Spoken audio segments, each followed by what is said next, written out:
La Unibol Guaraní y Pueblos de Tierras Bajas, Apiahuequitumpa, está ubicada en el territorio guaraní, dentro del municipio de Macharetí del departamento de Chuquisaca, y aquí se encuentra la carrera de Ingeniería en Ecopiscicultura. La Ingeniería en Ecopiscicultura es creada para formar profesionales ecopiscicultores.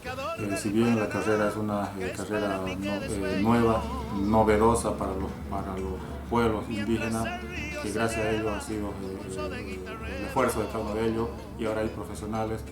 Ellos se forman bajo el modelo educativo sociocomunitario productivo, donde ellos integran sus conocimientos básicos previos que ellos tienen o conocimientos ancestrales, donde ellos refuerzan sus conocimientos técnicos. Se cuenta con módulo acuariofilia. Un espacio donde se aprecian diferentes especies de acuario, especies nativas, especies introducidas, en la cual esta nació en el año 2017, en donde se inició con 9 peceras, con especies más comunes y de fácil manejo, como el guppy, como el plati.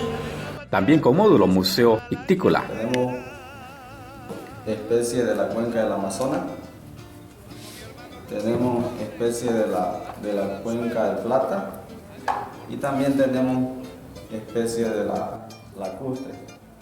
Y por supuesto, el módulo piscícola, donde realizamos, por ejemplo, actividades de producción, actividades educativas, actividades pedagógicas que nos permiten fortalecer el proceso de enseñanza-aprendizaje bajo el modelo sociocomunitario productivo.